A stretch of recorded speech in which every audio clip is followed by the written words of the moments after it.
Wanted to shoot out a couple things.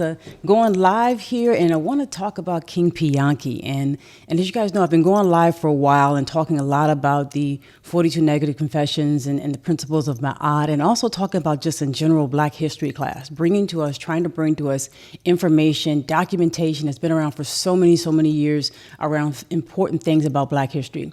And the issue of ancient Kemet and ancient Kush they're so important. Those two civilizations, those two nations are so important, history and history in general. And there's so much we don't know about them. There's so much of the truth we don't know about them. And particularly when it comes to ancient Kush. And a lot of times we will look at King Piankhy and some of the things that happened in his life and some of the things that happened in the lives of ancient Kushite people. And some of it we don't even know. And some of it we just kind of gloss over. So I want to spend some time because I love this information. I've been digging deep into this information, and the information is deep and rich. And we're going to talk about today King Piankhy. We're going to talk about him and his reign, and really his conquest of Kemet. You know, when we think about King Piankhy, I'll kind of set it up and kind of jump into here, because the whole idea of ancient Kush taking over Kemet back in the 8th century BC was something that's now talked about a lot, and people recognize it and they know about it a lot. But obviously there was much more to it. And when you think about ancient Kush, one of the most important things to think about that nation is to understand that it's a nation, that it was a nation in and of itself. They were people in and of themselves. And although they had a rich heritage, and they had shared heritage with other peoples in the entire Nile Valley, including ancient Kemet, they were a nation in and of itself. That's like the most important thing. They had their own thoughts. They had their own kingship. They had their own beliefs. They had many traditions, and many of their traditions last just as long, if not longer, than things that were going on in Kemet when you look at that whole Nile Valley area. So we're going to dig into ancient Kush and talk about King Piankhy and kind of jump from there. So who was King Piankhy? King Piankhy ruled in ancient Kush from about 753 to 722 BC. And when we think about that and where he ruled, it's important to get an idea landscape, if you will, and we'll get a time frame in a landscape, because if you look down toward the bottom of the screen there, you'll see Napata, you'll see Kerma, where it says Upper Nubia. You'll see that area. Well, that whole area of Kerma and Napata, anywhere between the second cataract all the way down to Meroe near the sixth cataract, that was ancient. That was Kush. That was ancient Kush. And at periods of time, ancient Kush also went above the second cataract, given where it was in a period of time. But as we talk about this time, we're talking about ancient Kush and Upper Nubia for the most part. And we're talking about a people who had a history that spanned well over 3,000 years. When you think about ancient Kemet and you think about the Old Kingdom and you think about all the way down to Roman rule, the 3,000 years of ancient Kemet, you have to also know that ancient Kush was also a partner, a trading partner, and a country and a nation with groups of people and organization throughout that entire time period as well. It wasn't just Kemet. When you see some of the gold that you see in ancient Kemet, when you see some of the ivory you see in ancient Kemet, some of that was coming from farther south in Africa and other places in Africa. And where ancient Kush stood was at the crossroads of a major trading area. So if you look down there at the map and you see Kerma, you would notice that Kerma, when you read a lot of text and historical documentation, as well as archaeological evidence around it, you will see that Kerma was a major trading route. So it was situated right along the Nile, where you had people to the east, like Punt, to the southeast of it. You get people all to the north of it, including ancient Kemet. You get people to the south of it, going down into Central Africa, Central Eastern Africa. So it was a part of a major trading network. And a lot of times you will see some of the ivory you would see in ancient Kemet, and even some of the things you would see in the Mediterranean and some of the places and civilizations in the Mediterranean. They were getting trade. They had trade going forth with ancient Kush. It was not just that they were getting these exotic things from Central Africa, from some other way. They were getting it from people in Central Africa who were organized and who were trading with Kemet as a trading partner, as well as people in the what we call today the Middle East, in that area as well, in the Mediterranean. They had trading partners, so as well as people farther south in Africa. So this was a trading center and a trading network that had its own riches, its own organization, its own government, its own traditions, while it was connected with ancient Kemet. So as we kind of set that up and look at it from that, when we think about King Piankhy comes in the 8th century BC. And this is at a time when ancient Kemet in Egypt was at a challenging period. So at this point in time in the 8th century BC, King Piankhy's dad, Kashta, had already made some inroads into Upper Kemet. So that whole relationship with Kush and Lower Nubia and Southern Kemet was a very fluid one and a very open one. And at this time, Piankhy's dad, Kashta, had already established relationships as well as a foothold and a stronghold in southern part of Egypt, in Southern Kemet. So they were already extending their influence, as well, not just in Upper Nubia, as you see down there, but in parts of Lower Nubia, as well as in Upper Egypt, which is the southern part of Egypt, near what is today Thebes, which was called Waset. And the very important temple of Amen at Karnak was also there in the Theban area as well. So the King Piankhy and his family were already a stronghold in that area, and they'd already set up their own dynasty before they came and took over the entire part of Kemet. So when we talk about the Egyptian 25th dynasty, it's kind of a misnomer and kind of a bad thing to just define them within the context of when they started controlling the northern part of Kemet. They were already a dynasty before they did that. They were already a kingship. They were already in doing things long before that. So as I think about that, and I think about their history, they were already doing many things prior to that. So as I look at this, and I'll show you what I have up on the screen here, it kind of is referring to what I was talking about, there being more than 3,000 years of history in the area that is Kush, and sometimes it might have been called Yam. It may have been different people who were organized in the area, but they were strong for more than 3,000 years. And if you look at the very bottom right-hand corner where it has 850 BC to 300 AD, they had reorganized themselves after a period of Kemetic domination. They had reorganized themselves into another dynasty, another kingdom that would last for well over 1,000 years, even after Kemet left in the 1500s and so forth. But they were already a dynasty, which is very important. In 850 BC and 900 BC, they were already, before they had come in to become what is quote unquote the 25th dynasty of Egypt, they had already organized themselves in ancient Kush and were a trading partner and a major force to be reckoned with. So when we came to this, so when King Piankhy is in power, and he is ruling parts of upper southern Kemet, and he has influence there, and he's ruling Kush. There was a time where there was a rebellion that took place, and even though they were ruling parts of southern Kemet, there was independence, and there was fighting, there was triumphs, there were a lot of reorganizations going on in the northern part of Egypt. So around 734 BC. Or thereabouts, you will find that some people in the northern part of Egypt started to organize and to fight, and there was a king called King Tefnach. And he was a king, he was a leader amongst the nomes and the areas of northern Egypt at the time, northern Kemet. And he started to conquer places. He started to galvanize his troops. He started to get a lot of people on his side. He started to intimidate people, make people afraid. And he started to gather troops, and he was marching south. His idea was he was going to take over part of the south. And as I mentioned, King Piankhy, as well as his dad Kashta, had already established a foothold in the southern part of Kemet, and they were already in Kush, already ruling for a while. So this advancement of Tefnach from the northern part of Egypt going south, which was a ways to go, and which was a challenge to do because you had to take over cities as you did it, was a threat to King Piankhy. And so what happened in about 734 BC, which is an amazing story, which is all documented in Jebu Barku, in the Temple of Amen in Jebu Barku, that what happened was some of the people who were in the southern part of Kemet, they sent a message to King Piankhy in around 734 BC or thereabouts. And they said, hey, this stuff is going on. We want you to make sure you know that King Tefnach from the northern part of Kemet, he's coming. He's galvanized all these people. He has, the message said, he has the leaders of many of these towns at his feet like dogs. They're like dogs at his feet. They are lapping up his water and have given up your water. They've betrayed you, and they're now, going for him. They're like dogs at his feet. And many towns in northern part of Kemet are basically opening their gates. They don't even want to fight him. As he's starting to march south, they don't want to fight him because they're afraid of him. And even some of the major people like King Namart, who was somebody who was an important person at the time, he has given up his town and opened it up and joined forces with this Tefnach from northern part of Egypt, northern part of Kemet. So they're sending this message to King Piankhy, and King Piankhy is in Napata.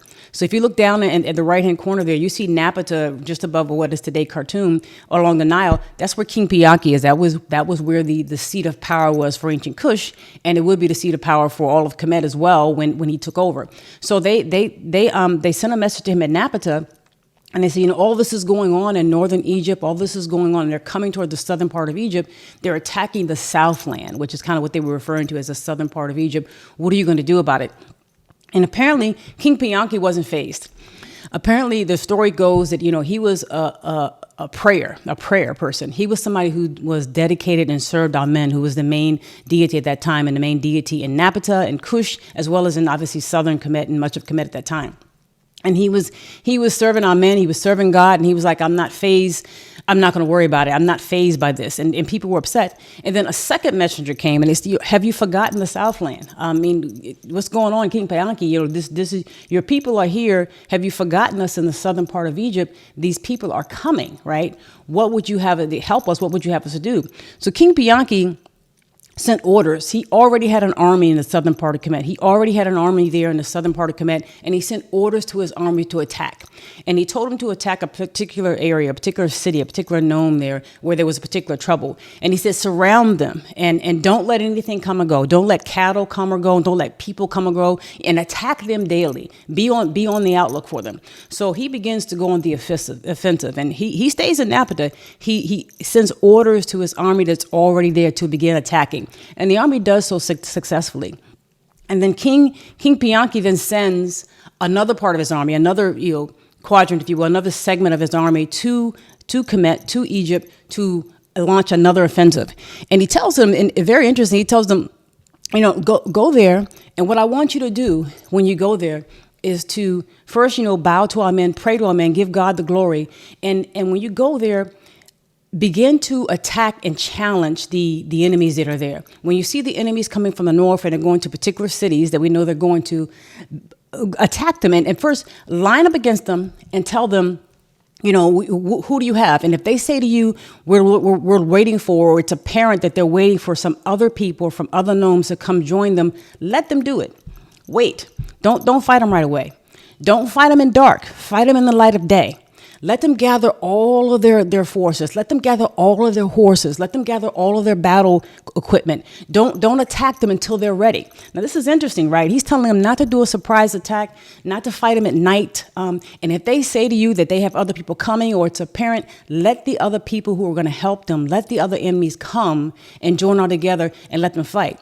And apparently, there was also some concern that maybe people from Libya, some Libyans, some Asiatics, or different people who might be joining this force as they were traveling south to try to attack King Piankhy's army and his stronghold. He said, if there are people from Libya or Libyans, or what they would call that, if there are people who are foreigners who you don't know, people who you don't know who are also joining him, let them come. Tell them to come and to form their battle lines. Tell them to get everybody they want and say to them, we don't know who you are, but form your battle lines, and we want you to try your best, but we want you to know that Amen is the God who sent us. We're going to let you line up, and we're going to attack you, and we want you to know that God is the God who sent us. Amen is the God who sent us. And when you think about that, that's an amazing thing to say. That's when you start to read. One of the things I've noticed about reading some of the Nubian documents, historical documents, especially when you talk about war, even when you talk about war, which is one of the ones we're talking about here, there's a lot more religious and faith-based undertone to it. Not that the Kemetic people were not religious, because very much so, they were believed in God, but some of the lessons that come out of reading the Nubian accounts of their conquest are amazing lessons. And as you read that, they talk a lot about morality and even mercy and God-like things first before they go off and kill people, and doing things in ways that make you honor God. So it really comes out, it stands out from a moral standpoint when you read their literature and their documentation. So as I mentioned, King Piankhy sends his army, another faction of his army, up north to the southern part of Kemet, and he tells them, hey, fight these people when they're ready. Let them know that God is the God who sent you. Let them know that God sent you, and let them bring their best army against you so we can defeat them. And as this starts to happen, he also told them, you begin to, before you make your attack, you begin to go around God's altar. You begin to pray to God, and that nobody among you should be boastful before you go into the attack, because a strong man gets his strength. A brave man gets his strength from God.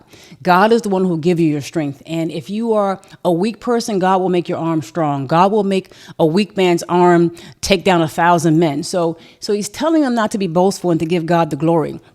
And so as they're doing this, he sends his people, he tells them to attack during daylight when the enemy is the strongest. And they start to do this. And King Piankhy's army marches as they go from the southern part of Kemet, and they start to march places north, and they have major battles. And one of the battles they have is going towards the northern part, Heracleopolis. They start to surround some of the enemies that are there, and they start to destroy them. They start to kill them. In one particular battle, they meet them along the water where the enemy has ships, and they start to fight them directly and cause the enemy to go across the river and to get on the other side, because there are many different enclaves, there are many different islands, there are different things up and along the Nile River as you actually traverse it at that time. So there were different places where the enemy could hide or could set up camp.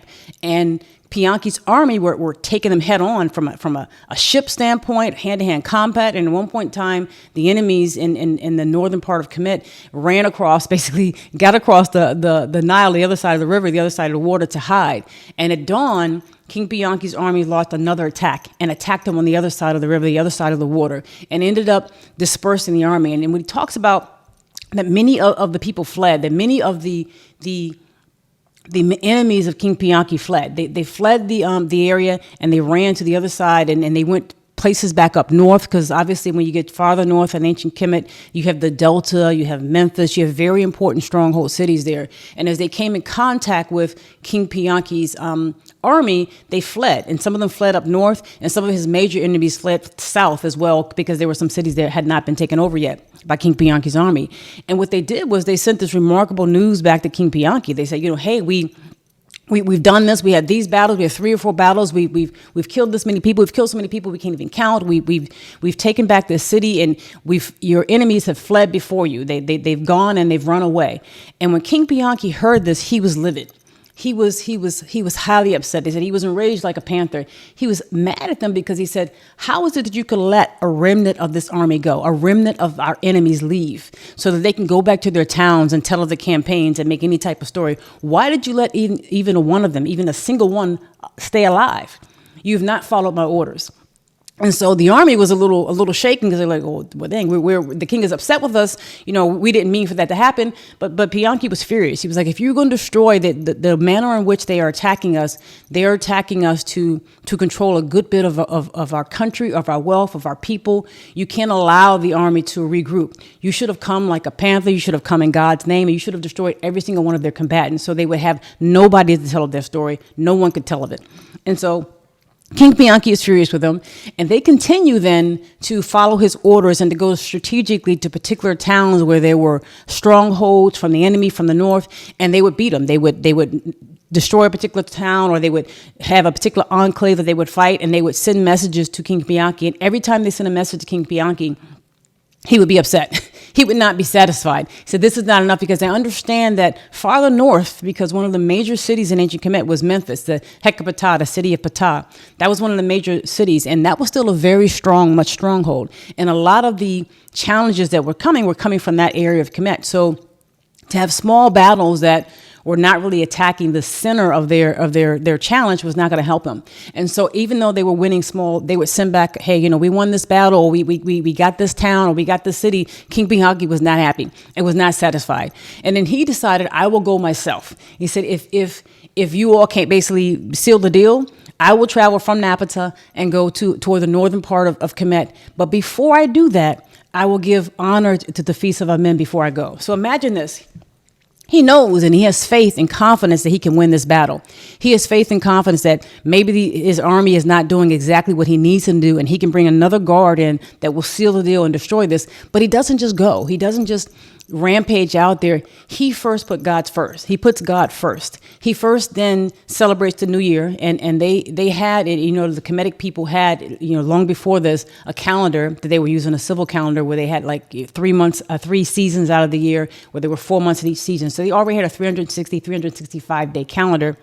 And so he was going to celebrate the new year in Napata. So there was a very important, and you might have known, we may talk about this at a later time, talk more about their ceremonies and some of their ways they look at their calendars, but it was a very important feast of the new year to our men that he was going to celebrate in Napata, in what is today the Sudan. So King Piankhy was like, first I will celebrate the new year, and I will give honor to our men for bringing us a new year, another victory, if you want, another year. And then I will travel to what is today Thebes, at Pitsut with Karnak. And if you look up there, is what is today Thebes. I will travel there and I will celebrate the Feast of our Men. So it was a special feast. There were regular feasts they did. And you might imagine, you could probably guess that the people of Kemet and the whole area, they had, and people who served our men had all kinds of elaborate feasts and ceremonies they would do throughout the year. It wasn't just one time of the year or very few times. They had regular monthly, sometimes weekly, sometimes daily, and then obviously yearly major feasts and ceremonies that they would participate in. And this particular ceremony was a major one after the New Year's ceremony. So he was celebrated in Napata, and then he would go to Karnak, which is in Thebes, in the southern part of ancient Kemet. That was the south of ancient Kemet. And he would celebrate this very important feast at Epetsut, which is the Night of Epet, they called it, where he would take the image of our men, carry it on a special bark, he himself, and take it to its new resting place on his throne where our men would be glorified, and it would sit there, I guess, for a year or for a period of time. So here was the king of Kush, who already had power, as we must mention, in southern Kemet, because he would be there heading up a major important feast, who was going to, before he went to battle with the people in the north, he was going to put God first. He was going to sacrifice. He was going to attend this feast. He was going to pray to our men, and he'd already instructed his soldiers that you don't boast before God. You know, a brave man gets his strength from God. You know, and no army can have a coward as a leader. So you must be brave and you must get that strength from God. So he was willing to go to the temple of our men at Karnak, where there's today Thebes, and to do this service first before he went to do his attack. And after he did that, he was enraged. After he did that, he launched his own offensive with him at the head of his army. So his army was already in northern Kemet, was already fighting in various places in the middle of Kemet. But here was the second part of this offensive, if you will, the major part of this offensive that was about to take place with King Piankhy at the head of it. And he said that the northern people, the people of northern Kemet, were going to taste the taste of his fingers. So that's what he said. So here was the next part of his major offensive that was going to take place. And I'm going to stop there because I want to kind of dig into it and go into the rest of this next week as I talk about the second half of this, or the next part of this, because there's so many jewels and so much information in this. And if you can share this with someone, think about King Piankhy, maybe do your own research. If there's additional questions you want to cover, I'm going to go over this next weekend as I talk more about King Piankhy. But I want to thank you for joining me, and I hope this got something out of it where we start to think about ancient Kush and the people of that area as having important contributions to history that we don't even know about, that they have in and of themselves. So I want to thank you so much for joining me. God bless, and I hope to talk to you next week.